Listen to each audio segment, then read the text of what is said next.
ശ്രമം ആർക്കും നടത്താലോ. കാരണം ആ ശ്രമം നടത്തുമ്പോൾ അതല്ല ഞാനിപ്പോൾ നേരത്തെ പറഞ്ഞത്, സ്വന്തം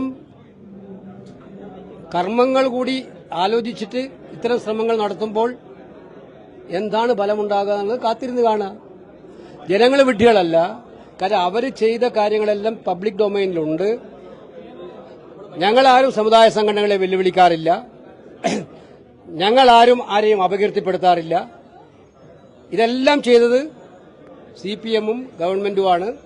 അപ്പോൾ അവരിപ്രാവശ്യം തെരഞ്ഞെടുപ്പ് മുന്നിൽ കണ്ട് അത് തൊട്ടു മുമ്പേ കൂടി നടത്തുന്ന ഇത്തരം പരിശ്രമങ്ങൾ മനസ്സിലാക്കാനുള്ള ശേഷിയുള്ളവരാണ് കേരള ജനത എന്നുള്ളത് ഉറപ്പാണെന്നാണ് ഞാൻ പറയാനുള്ളത്.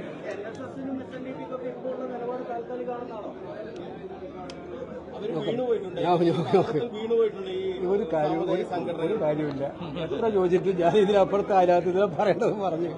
ഇന്നലെ പറയേണ്ടത് ഞാൻ പറഞ്ഞു. ആ ഒരു വിഷയത്തിൽ ഞാൻ എന്റെ പ്രതികരണം പറഞ്ഞിട്ടുണ്ട്. പാർട്ടി നേതാക്കന്മാരും പറഞ്ഞിട്ടുണ്ട്. That's all. എനിക്കൊരു സംശയമുള്ളത് ഞാൻ ഇപ്പോൾ പറയാൻ പാടില്ല. SIR ഇന്ത്യ തലത്തിലെല്ലാം കോൺഗ്രസും CPM-ഉം ഇന്ത്യ കക്ഷികളെല്ലാം എതിർക്കുന്ന ഒന്നാണ്. SIR തെരഞ്ഞെടുപ്പിന് തൊട്ടു മുമ്പേ ധൃതി പിടിച്ച് നടപ്പിലാക്കുന്നത്. അതിന് പ്രതികരിക്കാത്ത ഒരേ ഒരാളേ ഉള്ളൂ. കേരളത്തിലെ ഇന്ത്യയിലത്തെ എല്ലാ ഇന്ത്യ മുന്നണി മുഖ്യമന്ത്രിമാരും പ്രതികരിച്ചിട്ടുണ്ട്. SIR-ൽ പ്രതികരിക്കാത്ത ഒറ്റ മുഖ്യമന്ത്രിയേ ഉള്ളൂ, നമ്മുടെ കേരള മുഖ്യമന്ത്രി. അവരുടെ പാർട്ടി പ്രതികരിച്ചിട്ടുണ്ട്, ഞാൻ ഉറപ്പിച്ച് പറയാം.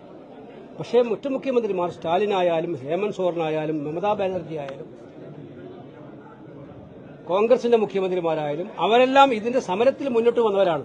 SIR-നെതിരായിട്ടുള്ള പോരാട്ടത്തിൽ അതിലൊന്നും ഒരക്ഷരം മിണ്ടാത്ത മുഖ്യമന്ത്രി ഇപ്പൊ കേരളത്തിൽ SIR-ന്റെ കാര്യത്തിൽ മാത്രം അഭിപ്രായം പറഞ്ഞതിന്റെ വൈരുദ്ധ്യമാണ് എനിക്ക് മനസ്സിലാക്കുന്നത്. അത് ക്ലിയർ ആയിട്ടില്ല ഇരട്ടത്താപ്പാണ്. പുനഃസംഘടനയുടെ കാര്യം എന്തായി? ഈ കാര്യങ്ങൾ ഇങ്ങനെ കേൾക്കാൻ തുടങ്ങിയിട്ട് കാലങ്ങൾ കുറയായി. ഇപ്പോൾ KPCC പ്രസിഡന്റിനെ അത് നിങ്ങൾ KPCC പ്രസിഡന്റിനോട് ചോദിക്കുക.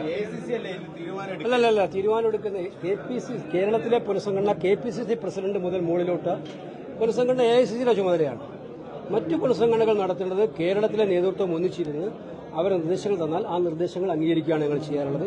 ഇപ്പോൾ കേരളത്തിലൊരു കമ്മിറ്റി ഉണ്ട്, DCC പ്രസിഡന്റുമാരുണ്ട്, അവരെല്ലാം പ്രവർത്തിച്ചുകൊണ്ടിരിക്കുന്നുണ്ട്.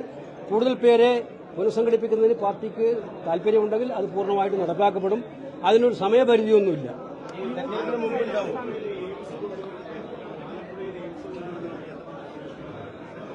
അല്ല, അതൊരു കേന്ദ്രമന്ത്രിയുടെ പ്രഖ്യാപനമായിട്ടാണ്, സുരേഷ് ഗോപിയുടെ അല്ല.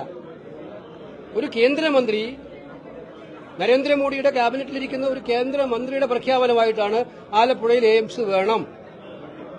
അപ്പോൾ അത് സ്വാഗതാർഹമായ കാര്യമാണെന്ന് ആലപ്പുഴയുടെ ജനപ്രതിനിധിയുടെ MP എന്നുള്ളതിൽ നമ്മൾ പറഞ്ഞു.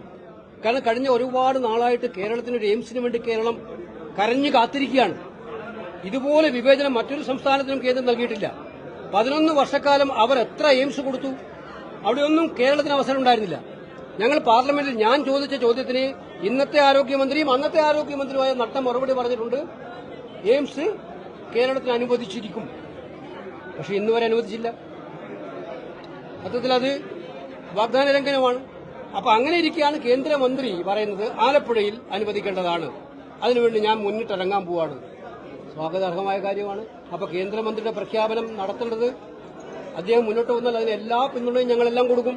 അവിടെ പബ്ലിക് ആയിട്ടുള്ള സ്ഥലമുണ്ട്, അത് നടത്തണം. നമുക്ക് കേരളത്തിൽ എവിടെയായാലും എയിംസ് വേണം. ആലപ്പുഴയിലാണ് എയിംസ് എന്നുള്ളത് നമുക്ക് ഏറ്റവും സന്തോഷമുള്ള കാര്യമാണ്. ഏറ്റവും കൂടുതൽ ബിനുവിനറിയാലോ, പാവപ്പെട്ടവർ ഏറ്റവും കൂടുതൽ ആശ്രയിക്കുന്ന സ്ഥലമാണത്. ഒരു സ്ഥലമുണ്ട്.